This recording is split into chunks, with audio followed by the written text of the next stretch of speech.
Seid ehrlich, wie viel Angst hattet ihr vor eurem ersten Bewerbungsgespräch? Ich hatte große Angst und war sehr nervös. Allerdings war das Bewerbungsgespräch auf meiner Muttersprache. Ich will mir nicht ausmalen, wie nervös ich gewesen wäre, wenn das Gespräch auf einer fremden Sprache stattgefunden hätte. Dies ist die Geschichte von Hassan, der sein erstes Bewerbungsgespräch auf einer fremden Sprache in einem fremden Land halten muss. Hört ihm gut zu. Wir alle können viel von ihm lernen. Hassan stand am Rande des Kölner Doms und blickte hinauf. Die Türme ragten hoch in den blauen Himmel, und die Geräusche der Stadt umgaben ihn wie ein lebendiges Meer. Es war seine erste Woche in Köln, und alles war gleichzeitig wunderschön und überwältigend. Die alten Kopfsteinpflaster, die bunten Häuser, die Menschen, die in Eile ihre Wege gingen, alles war anders, fremd. Aber Hassan hatte gelernt, dass man sich anpassen musste, wenn man irgendwo neu war. Jeder Tag war eine kleine Reise, eine Herausforderung, bei der er versuchte, die Sprache zu lernen, die Menschen zu verstehen und vor allem, sich selbst nicht zu verlieren. Er war vor einer Woche aus seiner Heimat geflohen, aus einem kleinen Dorf in Syrien, in der Hoffnung auf ein besseres Leben. Er hatte kaum Geld, nur einen Rucksack, einen Pass und die Hoffnung, sich hier eine Zukunft aufzubauen. Sein Deutsch war noch sehr einfach, manchmal kaum verständlich, aber er hatte den festen Willen, es zu lernen. Er hatte von Freunden gehört, dass in Deutschland alles anders funktionierte. Man musste pünktlich sein, ordentlich, höflich und vor allem flexibel. Hassan hatte alles versucht in dieser kurzen Zeit. Doch was ihn heute mehr als alles andere überraschte, war die Nachricht, die er gestern erhalten hatte. Er saß im Park. Die Sonne schien warm auf sein Gesicht und plötzlich klingelte sein Handy. Ein Anruf aus einer großen Firma in Köln. Ein Jobangebot für ein Bewerbungsgespräch. Das war alles so schnell passiert, viel schneller, als er je erwartet hätte. Davon hatte er nur geträumt, in der Hoffnung, irgendwie Arbeit zu finden, um nicht nur zu überleben, sondern auch zu leben. Und nun, nur eine Woche nach seiner Ankunft, sollte er zu einem Vorstellungsgespräch gehen. Hassan hatte die Einladung fast nicht geglaubt. Er war nervös geworden. Er hatte die letzten Tage damit verbracht, seine besten Sätze zu üben, Wörter zu büffeln, deren Bedeutung er manchmal noch kaum kannte. Er wusste, dass sein Deutsch noch nicht perfekt war. Er hatte gelernt, dass in solchen Gesprächen nicht nur Wissen gefragt war, sondern auch Selbstvertrauen, Haltung und die Fähigkeit, sich verständlich zu machen. Doch er wusste auch, dass er keine Wahl hatte. Es war eine Chance, die er ergreifen musste, egal wie schwer es war. Am Tag des Gesprächs war er früh aufgestanden. Er hatte sich sorgfältig angezogen. Sein Hemd war zwar nicht neu, aber sauber. Die Schuhe waren geputzt. Er hatte die Telefonnummer des Unternehmens mehrmals gelesen, die Adresse eingebaut in seinem Kopf und war in die Straßen von Köln aufgebrochen. Als er vor dem Gebäude stand, fühlte er sein Herz schon wie einen wilden Vogel schlagen. Er war kaum vorbereitet, aber irgendwie auch bereit. Es gab kein Zurück mehr. Der Empfang war modern, alles glänzte und wirkte professionell.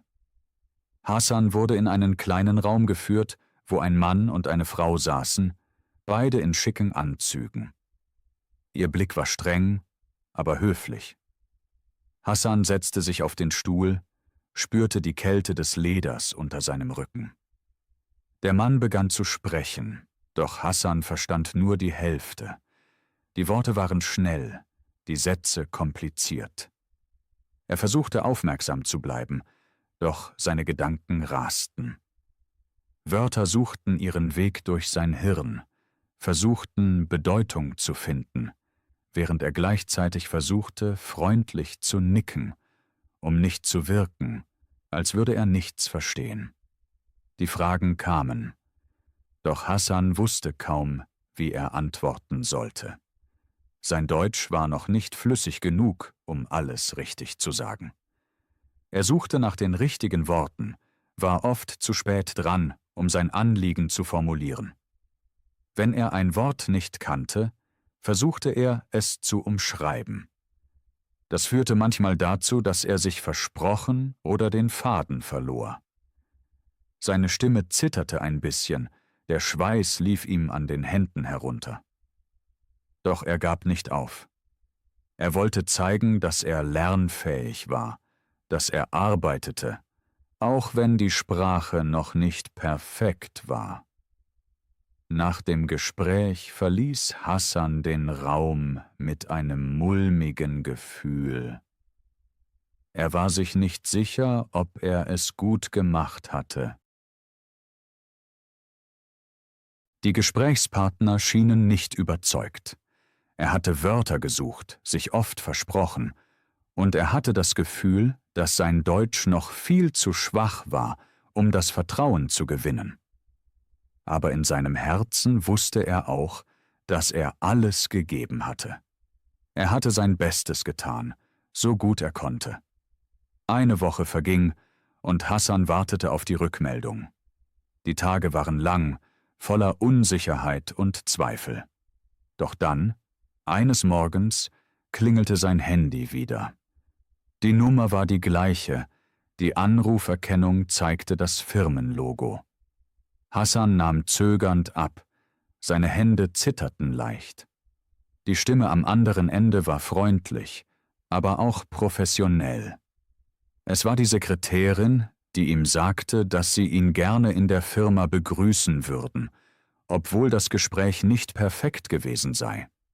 Sie hätten seine Motivation gesehen, sein Durchhaltevermögen. Es sei eine Chance, die er nutzen solle. Hasan konnte es kaum glauben. Er legte auf, rief seine Familie in Syrien an, seine Freunde in der Heimat. Er sprach mit seiner Schwester, seinen Eltern, mit jedem, der noch in seiner Heimat war. Seine Stimme war voller Freude, voller Dankbarkeit. Er erzählte ihnen, wie alles so schnell gekommen war, wie er das Gespräch erlebt hatte, wie er sich dabei gefühlt hatte. Sie hörten geduldig zu, lachend, weinen, und Hasan spürte in diesem Moment die Verbindung zu ihnen stärker denn je. Am nächsten Tag stand Hasan vor dem Bürogebäude. Es war sein erster Arbeitstag. Das Gebäude war groß, modern, im Herzen von Köln. Er atmete tief die kalte Luft ein, fühlte das Zwicken in seiner Lunge, das den Anfang seiner Reise markierte. Die Aufregung war immer noch da, aber auch die Zuversicht. Er schloss kurz die Augen, konzentrierte sich auf seine Atmung und versuchte, den Moment zu verinnerlichen. Hier begann eine neue Geschichte. Eine Geschichte von Mut, Widerstandskraft und dem Glauben daran, dass jeder Mensch, egal woher er kommt, seine Chance verdient. Hasan stand dort eine Weile, seine Augen auf das große Türschild gerichtet. Das glänzte im Sonnenlicht und trug den Namen der Firma, die so groß und einflussreich war, dass sein Herz schneller schlug. Er fühlte die Kälte des Steinbodens unter seinen Füßen und den Wind, der leicht durch die Straßen zog. Alles um ihn herum schien still zu sein, als ob die Stadt selbst den Moment ehrte. Er atmete tief ein. Die Luft war frisch und roch nach Frühling, nach Hoffnung und nach neuen Anfängen. Es war kaum zu glauben, dass er nur vor einer Woche hierher gekommen war. Kaum zu glauben, dass er so viel durchgemacht hatte, um genau an diesem Ort zu stehen. Seine Hände waren noch immer leicht zitternd, obwohl er sich angewöhnt hatte, es zu verstecken. Er schob die Hände in die Taschen seines schwarzen Mantels, der ihn warm hielt gegen den kühlen Wind. Seine Gedanken wirbelten durcheinander. Er dachte an die letzten Tage, an die schlaflosen Nächte, die Stunden, in denen er die Wörter wiederholte, die Aussprache übte und an die vielen kleinen Fehler, die er gemacht hatte. Es gab Momente, in denen er sich fragte, ob er überhaupt genug gelernt hatte, ob sein Deutsch je gut genug wäre, um hier zu bestehen. Aber er erinnerte sich daran, warum er hier war. Für seine Familie, für eine bessere Zukunft. Er fühlte die Augen der Passanten auf sich gerichtet, doch er hatte gelernt, sich nicht zu schämen. Er war schließlich ein Fremder, ein Einwanderer, jemand, der noch nicht alles verstand, aber der bereit war zu kämpfen. Manchmal, wenn er in den Spiegel sah, fragte er sich, wie er wohl aussah. Ein Mann, der kaum Wörter sprechen konnte, aber mit einem festen Willen. Der Blick seiner Mutter, die in Syrien immer sagte, dass jeder Mensch eine Chance verdient, schwebte in seinem Kopf. Hassan spürte die Kraft in diesen Erinnerungen. Sie gaben ihm Mut. Der Moment, als er vor dem Gebäude stand, war wie ein Übergang. Ein Tor zu einer Welt, die nicht nur auf Papier existierte, sondern lebendig wurde durch seine Ankunft. Jetzt war er hier, bereit für das, was kommen würde. Der erste Arbeitstag. Der Anfang eines neuen Lebens. Er schob die Schultern gerade, fühlte die Anspannung in seinem Nacken und atmete noch einmal tief durch. Es war eine Mischung aus Angst, Vorfreude und einem kleinen Funken Stolz. Vielleicht, dachte er, war es genau das, was ihn stärker machte. Nicht nur die Sprache, sondern die Fähigkeit, immer wieder aufzustehen, wenn man gefallen war. Er blickte auf sein Handy, das noch in seiner Tasche lag. Es zeigte die Uhrzeit, und er wusste, dass er noch ein bisschen warten konnte. Er wollte diesen Moment festhalten, in seinem Herzen bewahren. Es war der Moment, in dem alles begann. Das erste Mal, dass er vor einem großen Bürogebäude stand. Nicht als Fußgänger, sondern als jemand, der Teil von etwas Größerem war.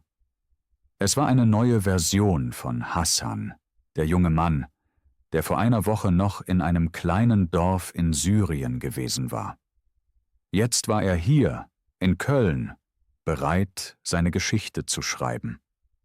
Doch bevor er eintreten wollte, öffnete er seinen Rucksack und zog ein kleines Foto hervor.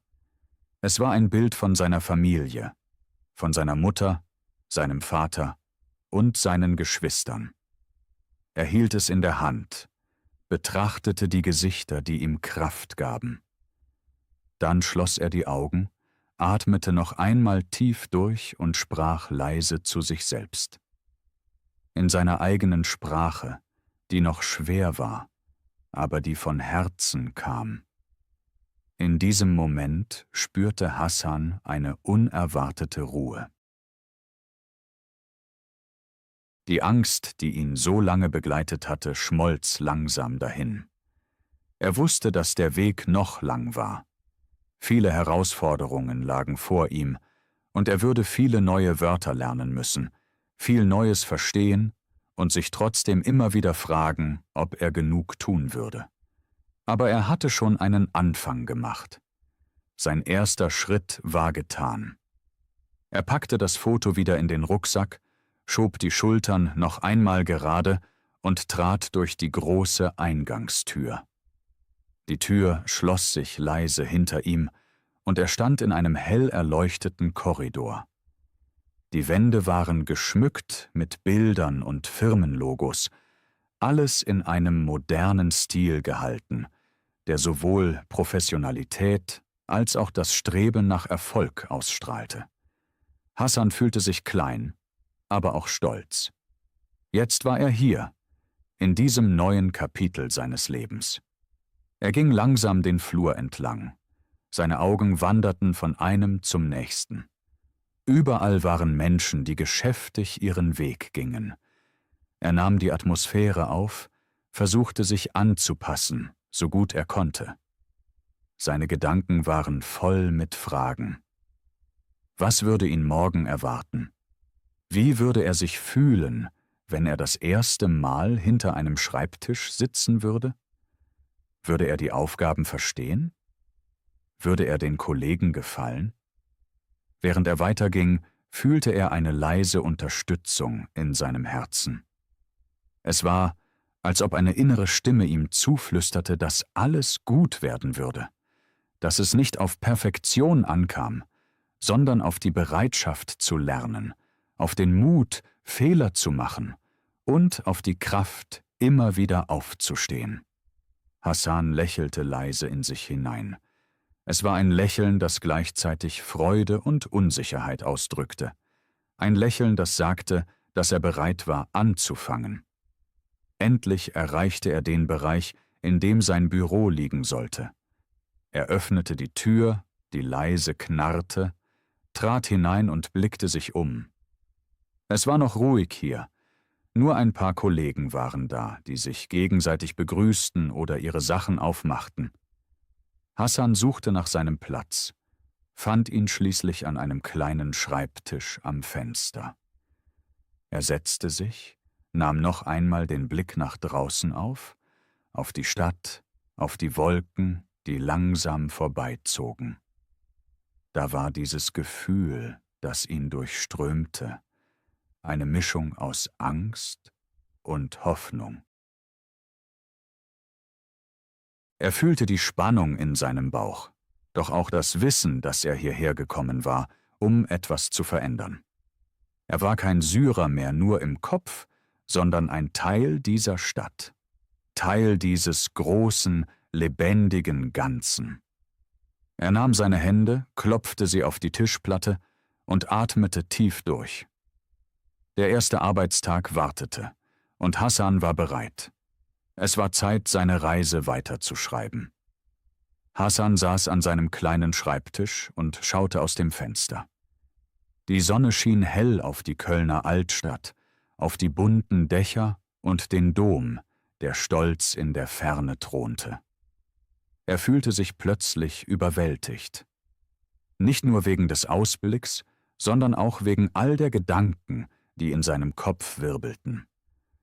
Es war sein erster Tag in einem echten Büro, in einem Job, den er kaum richtig verstand, aber der ihm eine Chance gab.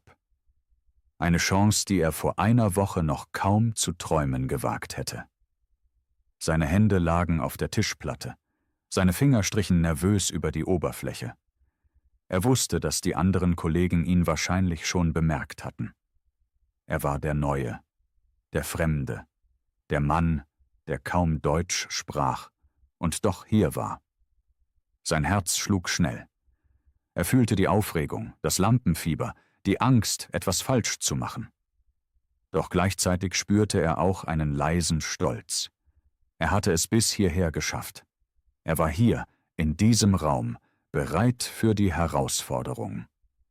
In den letzten Tagen hatte Hasan viel gelernt. Er hatte Wörter laut wiederholt, Sätze zusammengesetzt, versucht, mit den wenigen Deutschen, die er kannte, kleine Gespräche zu führen. Manchmal war er dabei gestolpert, hatte sich versprochen, Wörter gesucht, die er noch nicht wusste, oder die richtige Aussprache nicht hinbekommen. Aber er hatte nicht aufgegeben. Jeder kleine Erfolg, jede neue Erfahrung war ein Schritt nach vorne. Jede Pause, jeder Blick in die Runde war für ihn eine Lektion. Er beobachtete die Kollegen, hörte genau hin, wie sie miteinander sprachen, wie sie sich begrüßten, wie sie Fragen stellten. Er versuchte, das alles aufzusaugen. Es war alles so anders als in seinem Heimatdorf, wo die Menschen eher einfach redeten und die Zeit manchmal stillzustehen schien. Hier in Köln war alles in Bewegung, hektisch, laut, voller Energie. Aber Hasan fand auch die Wärme darin, das Gefühl, hier wirklich zu sein. Teil einer Gemeinschaft. Sein erster Kollege, Peter, kam um die Ecke. Er war groß, hatte graue Haare und trug eine Brille. Er lächelte freundlich, als er Hasan sah. Hasan versuchte, den Blickkontakt zu halten, auch wenn er wusste, dass seine deutschen Sätze noch nicht perfekt waren.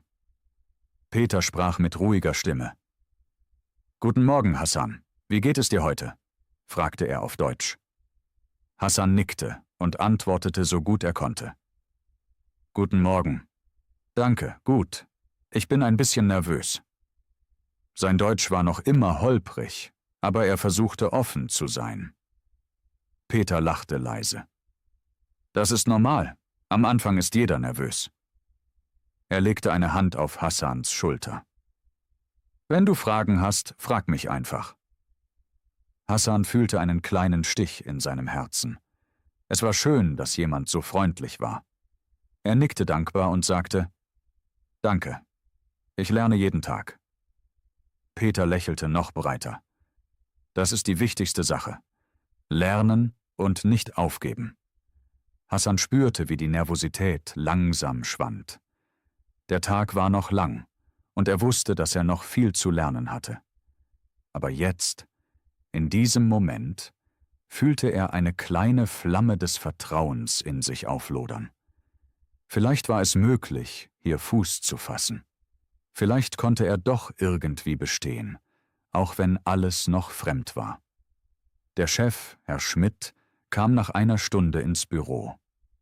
Er war ein Mann in den 50ern.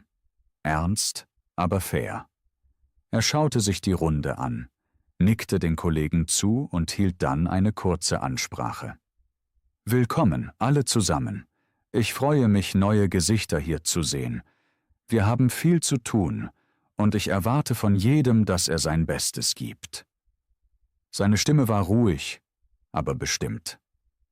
Hasan verstand nur ein bisschen, doch die Worte »Willkommen« und »viel zu tun« sagte ihm, dass er Teil eines großen Ganzen war.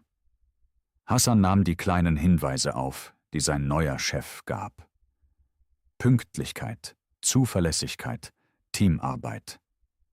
Das waren die Dinge, die zählten. Hasan dachte an seine Heimat, an die Zeiten, in denen er mit seiner Familie zusammen war. Dort war alles einfacher. Hier war alles komplizierter, voller Regeln und Erwartungen, die er erst lernen musste. Aber er wollte nicht scheitern. Der Tag verging schnell. Es gab viele neue Eindrücke, neue Wörter, neue Menschen. Hasan schrieb fleißig mit, versuchte alles zu verstehen. Er fühlte die Belastung, aber auch die Freude, wenn er kleine Fortschritte machte. Nach der Mittagspause saßen die Kollegen in der kleinen Küche, aßen belegte Brote und tranken Kaffee. Hasan beobachtete sie, hörte die Gespräche. Er versuchte mitzumachen, auch wenn seine Antwort manchmal nur ein Nicken war. Am Nachmittag wurde es ruhiger. Hasan setzte sich an seinen Schreibtisch, öffnete sein Notizbuch und schrieb einige Wörter auf, die er nicht kannte.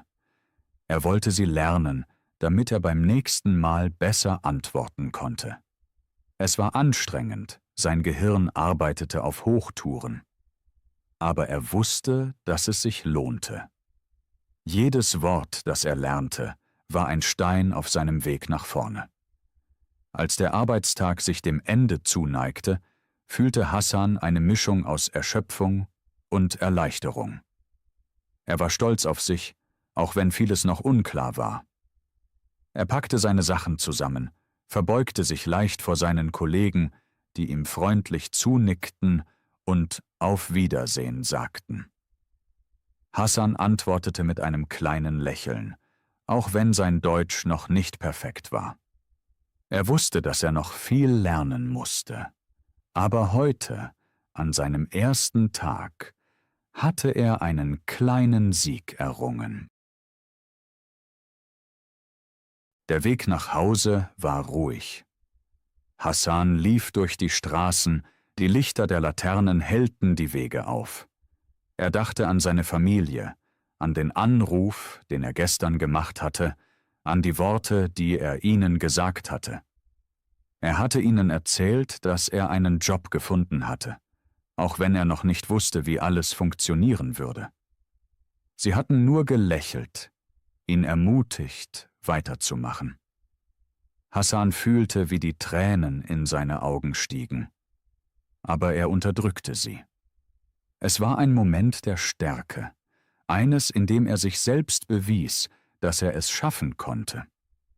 In seinem kleinen Zimmer saß Hassan auf dem Bett, zog den kleinen Anhänger, den er immer bei sich trug, heraus und hielt ihn in der Hand. Es war ein Geschenk seiner Mutter, ein kleines Silberarmband. Er betrachtete es lange, spürte die Wärme ihrer Liebe. Dann schloss er die Augen und flüsterte leise: »Ich schaffe das.« Seine Stimme war kaum hörbar, doch in seinem Inneren spürte er eine neue Zuversicht. Der erste Arbeitstag war vorbei. Es war nur der Anfang. Aber für Hassan war das schon viel. Er war angekommen. Und die Zukunft lag offen vor ihm.